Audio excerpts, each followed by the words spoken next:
So I got all the holes drilled for the chain plates. I was able to drill this one out in here in this tight spot with this little pneumatic right angle drill, and I just used a smaller bit that was short enough to get in there, and I drilled from that way. Just made a little pilot hole like some people recommended, and then used the bigger bit to drill from this way. And they didn't line up perfectly, just because the angles drilling from this way were a little bit off. I think I can get the bolts in there, and I think it'll be fine. And then on these I had to add in these little extensions because the chain plate came down farther than I thought it would. So I glued in these little pieces of teak just to extend that down. And on this side too, that way the washer has something to sit up against.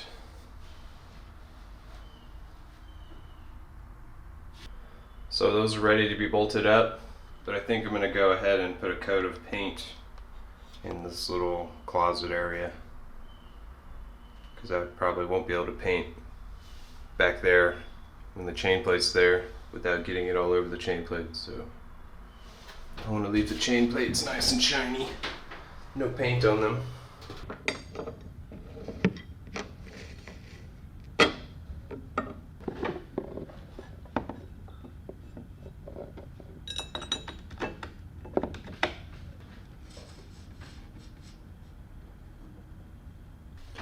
So I'm using 3/16 stainless bolts,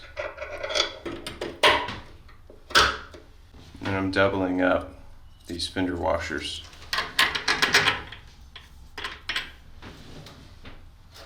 I don't know if that matters.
Yeah.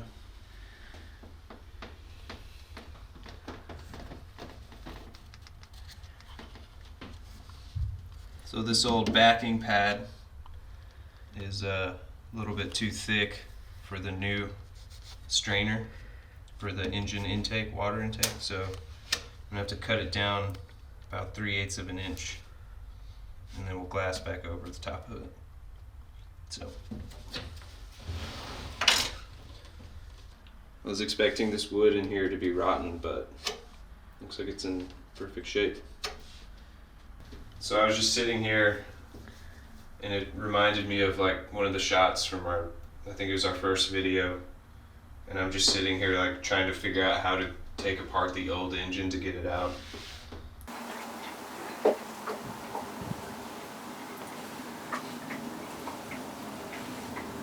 And it's funny to think back. We have come a long ways, even though it's been 3 or 4 years, however long. So 3. Yeah, 3 years.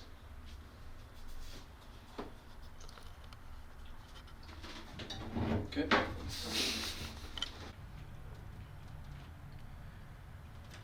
Okay, we plug this in. Okay, so I got that cut down, and now I'm just test fitting to make sure I have enough clearance. And I think that's gonna work pretty good.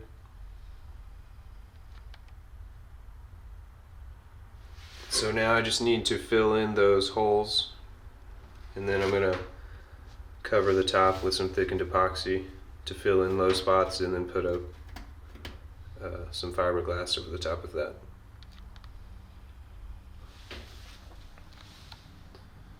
Cool, huh? Real cool.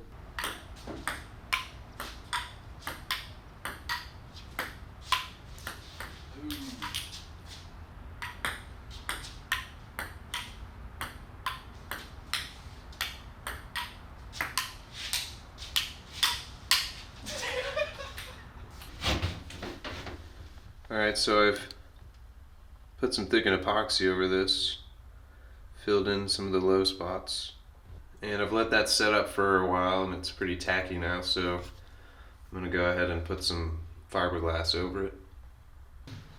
Alright, well, I got this glassed over, and got some peel ply on there, so gonna let that sit till tomorrow. Should be good to go after that. And I'm probably gonna put a heat lamp on it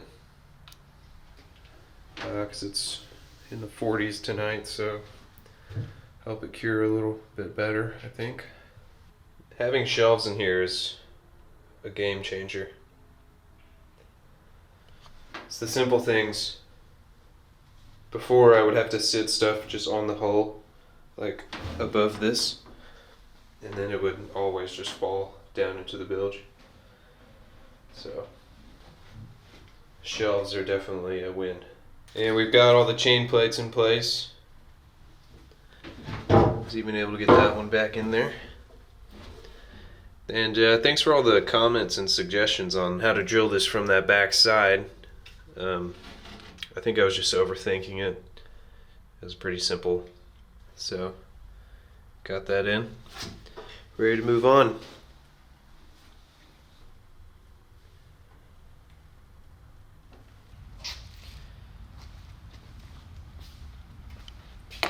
So the only thing we have left to do with the chain plates, well, I have to find the other cover, but we just need to clean these up and then get them bedded down and seal the chain plates.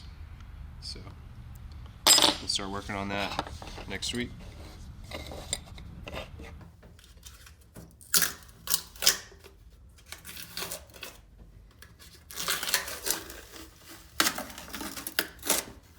There we go.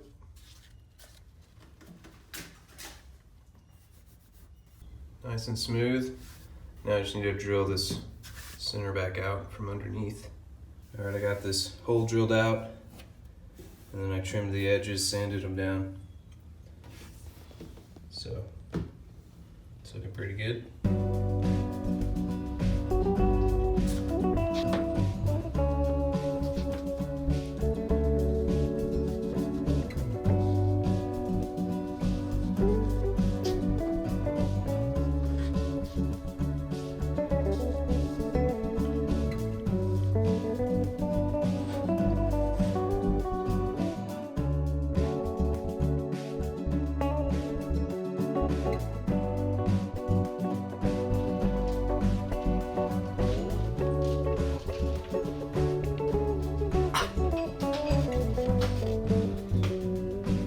What? I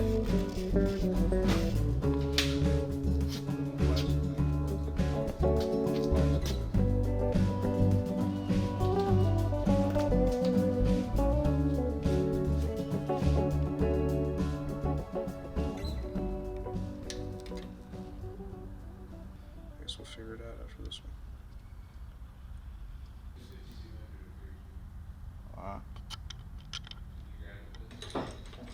Okay.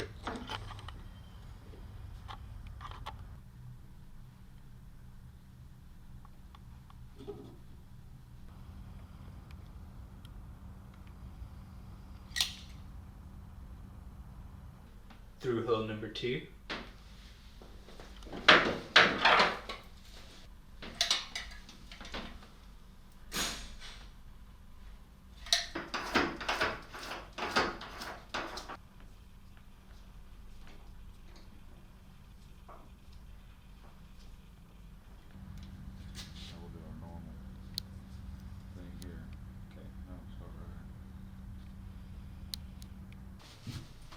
Actually, hand me that. Let me put a little bit more.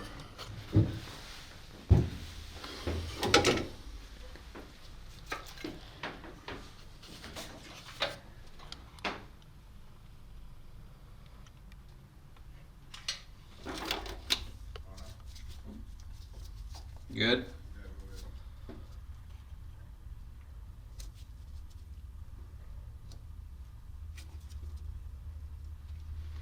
Alright, well, we've got these Thru-Hulls installed.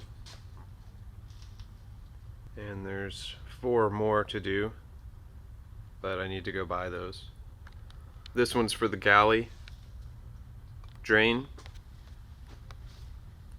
And then this is a cockpit drain, and also the scoop strainer for the engine water intake.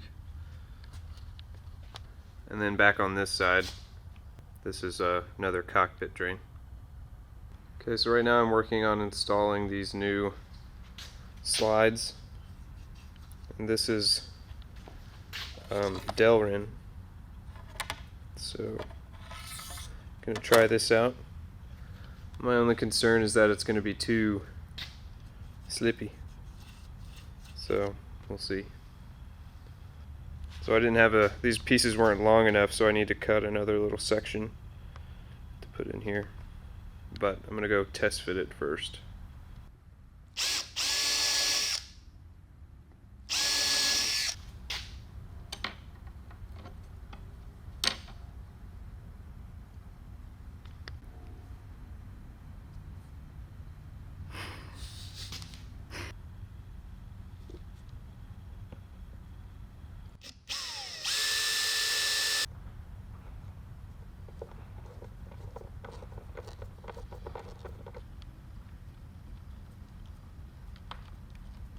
Alright, well, we got this hatch cover reinstalled.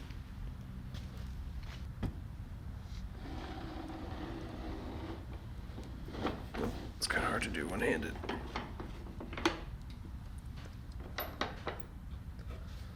Went on pretty easy. Really like the way the old patinaed bronze looks up against the new varnish. Looks really cool. And this one is installed the right way with this little cutout facing outwards.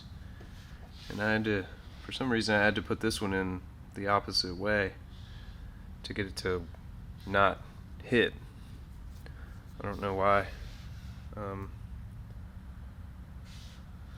I could have moved this piece over more,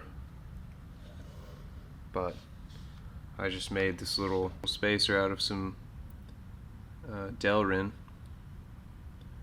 and seems to work fine now.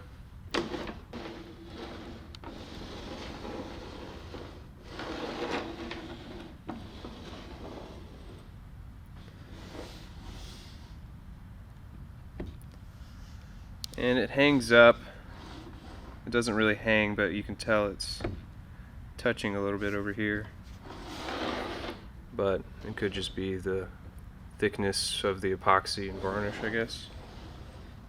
But it's not much. I think it'll be fine. So, one step closer to being watertight.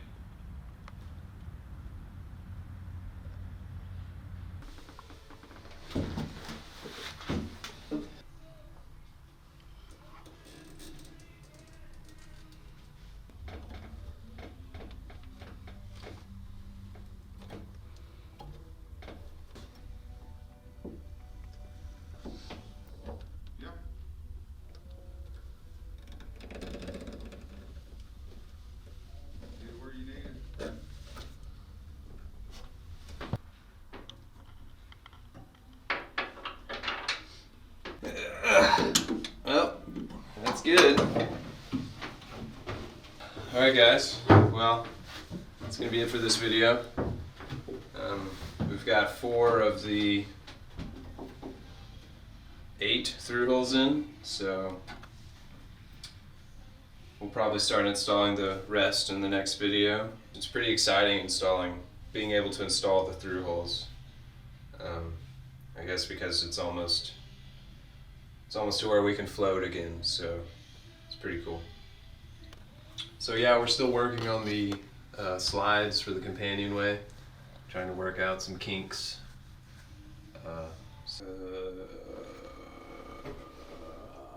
Did I already say that's it for this video?